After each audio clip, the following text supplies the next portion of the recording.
한 100만 원 정도 월 수익이 생기고 연간으로 10만 원 정도 수익이 내서 그러면 한 5억에서 6억 정도 시세 차익이 기대가 됩니다. 그래서 함께 성장을 꿈꾸는 해가 가득 따뜻한 사람 해나경입니다.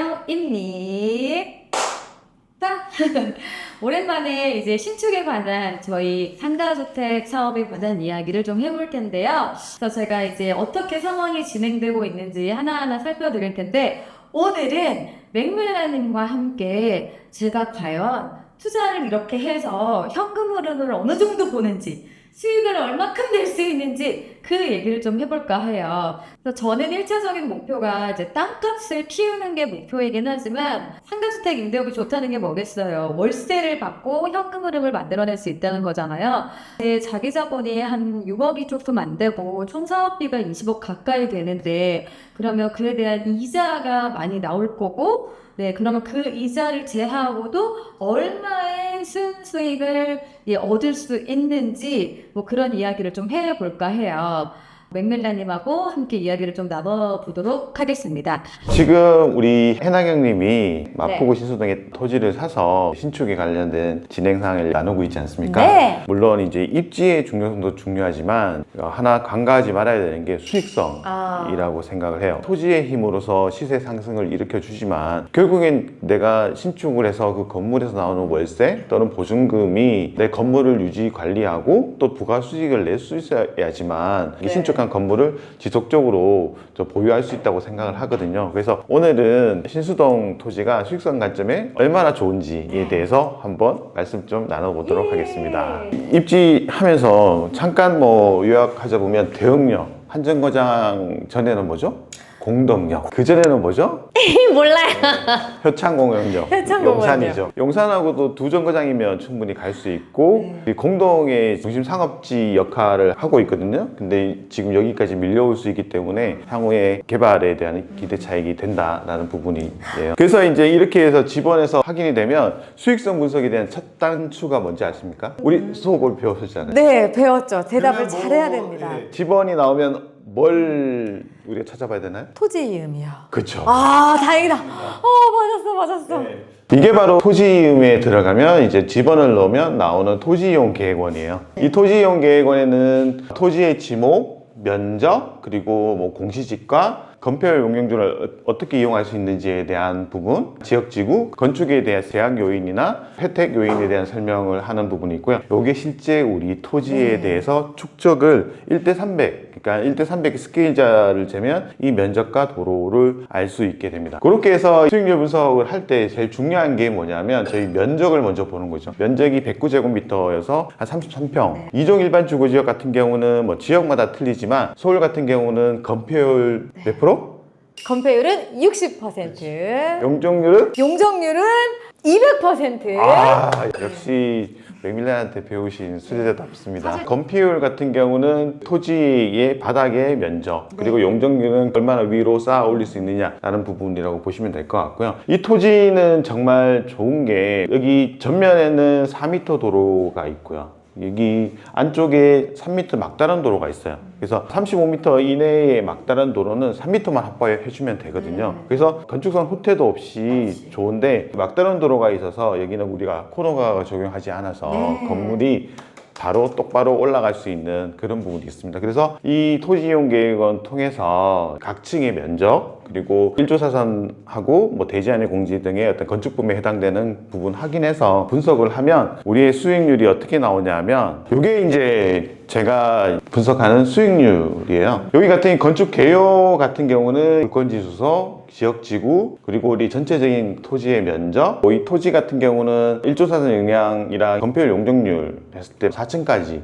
구성이 다 되는 걸로 되어 있고 건폐율 용적률 다 찾아먹을 수 있는 토지라고 분석이 됐고요. 세부 구성을 보면 1층은 근생, 상가로 구성을 했고 2층, 3층, 4층은 다중주택에서 원룸 건물로 이제 상가주택으로 구성을 했습니다. 1층은 이제 한 5평 되는 상가 2개 또는 12평 정도 되는 상가 하나로 갈 수 있을 것 같고요. 2층, 3층 같은 경우는 6평 되는 1.5룸 하나, 4.5평 정도 되는 원룸 2개씩 해서 이제 구성하고 4층은 한 8평 되는 1.5룸이랑 다락 위에 올라 올라가고 전용 테라스 쓸 수 있도록 하고요. 주차 기준은 근생다중 같은 경우에 그 공식에서 보면 0.85대 정도 되고요. 저희 같은 경우는 2대로 하면 1층의 상가 면적이 확 줄기 때문에 한 대로 이렇게 구성을 했습니다. 그래서 요거를 그 수익률 장표로 이렇게 다시 올라가면 중요한 거는 이 지역의 어떤 시세를 조사하는 부분이고요. 최근에는 이제 보증금을 2천만 원에서 5천만 원 이하로 두는 건데 그 이유는 뭐냐면 요즘에 이제 아무래도 전세 보증 사기 때문에. 문제 때문에 세입자들이 5천만 원 이상은 보증금을 증액하기를 원하지 않아요. 왜냐하면 5,500 정도까지가 아무래도 최우선 변제금을 내서 나라에서 보장해 주기 때문에 이제 5천만 원으로 신수동 같은 경우는 그때 말씀드린 것처럼 서강대도 앞에 있고 한정거장 가면 홍대도 있고 연세대도 있고 한정거장 중에 합정도 있고 강 건너면 바로 여의도도 있기 때문에 수요가 엄청 많아요. 원룸이 부족해. 그래서 제가 그때 시장 조사할 때 이 동네는 1년짜리 계약이 없다. 다 2년 이상이다. 맞아요. 여기는 지금 주인 건물주의 시장에 있어서 2년 계약 아니면 안 해. 마포는 그렇게 돼요. 좋더라고요, 그게.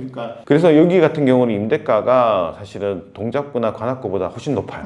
아무래도 이제 핫한 곳이 많다 보니까 수요가 많고 해서 월세가 되게 높은 편이고요. 그리고 신축이라는 메리트 때문에 월세가 더 높아질 것 같아요. 전체적으로 지금 대흥역이든 광흥창역이든 그러니까 신축이 그렇게 많지가 않아요. 수요는 많은데 신축에 대한 공급이 없다 보니까 내놓는 대로 다 계약이 되는 정도로 좀 좋다고 보시면 될 것 같고요. 보증금이 한 4억 정도 되고 월세는 한 700 정도 관리비하고 뭐 주차까지 다 해서 나오게 되고요. 그렇게 되면 이제 제가 투자금은 사실은 중요한 게 토지 우리 9억 8천 정말 아름답습니다. 10억도 안 되는 마포에서 33평 토지를 여기서 도보 5분 내 1, 2분 내 갱선 숲길 이런 토지를 참 샀다는 거 보면 아직도 지금 믿기지가 않고요. 그래서 취득세 3% 내고 여기서 팁. 취득세 같은 경우는 현재 이제 서울에서는 강남 3구, 강남구, 서초구, 송파구 그리고 용산구 그 4개만 그 투기과열지구고 조정지역이라서 1가구 2주택 이상부터 8% 이렇게 중과를 받는데 여기는 1가구 1주택 이상 하나를 더 취득을 하더라도 기본세율로 되기 때문에 1주택 갖고 계시죠? 그죠. 원래 만약에 송파구로 사셨다 그러면 8%를 내야 돼서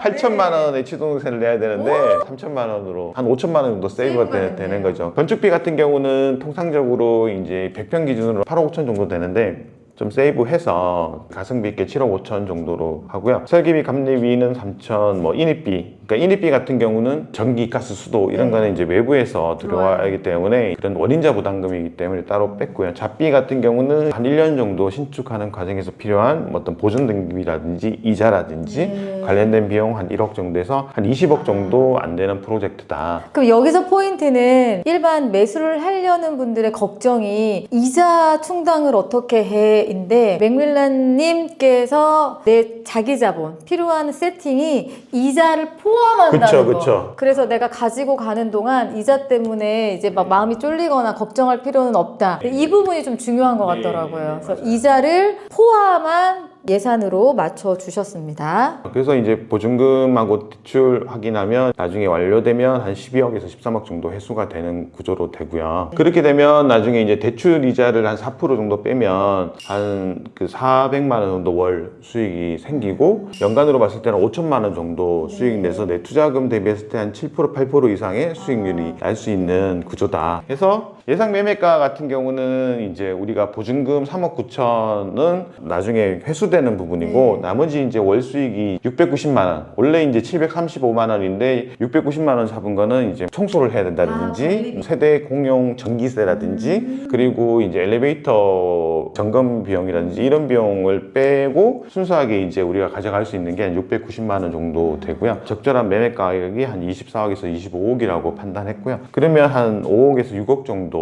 시세 차익이 기대가 됩니다. 그래서 투자 금액이 한 5, 6억 정도 되니까 나중에 이제 엑시트한다 그러면 100% 수익률은 기대하고 해도 되지 않을까. 하지만 저는 당분간 엑시트는 하지 않을 거예요.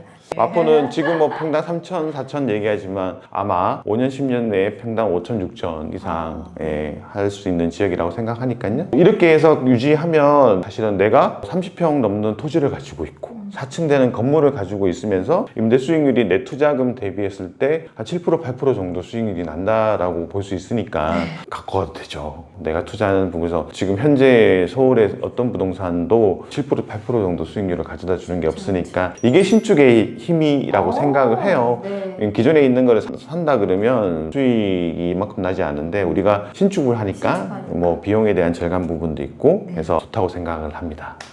네. 오늘은 해나경님께서 매수하신 마포구 신수동의 건물이 우리가 매수할 때 지난번 때는 이제 입지 위주로 말씀드렸지만 오늘은 수익성이 얼마나 좋았고 그 수익성에 대한 확인을 가설계를 통해서 했다라는 부분에 대해서 말씀을 드렸고요. 다음 편에서는 건물의 가치를 올리는 가장 큰 부분이 뭔지 아세요? 건물의 가치를 올리는 가장 큰 부분? 아까 입지가 첫 번째고 그 다음에 수익성이고 세 번째는 그 건물의 비주얼. 그쵸, 외형적인 그쵸, 일단, 맞아요. 네. 사람들이 처음에 그 건물을 뭘로 보죠? 그 겉에 외관으로 보죠. 외관으로 봐서 이 건물의 외관이 어떤 식으로 우리가 구성했고 어떻게 했다는 부분에 대한 과정에 대해서 한번 설명드리는 시간이 있었으면 좋겠습니다. 아마 다음에는 꼭 보셔야 될 거예요. 제 건물 외관을 그대로 조감도라고 하나요? 3D 인면으로 3D. 스케치업해서 아무튼 그렇대요. 근데 저는 지금 박걸랑이요.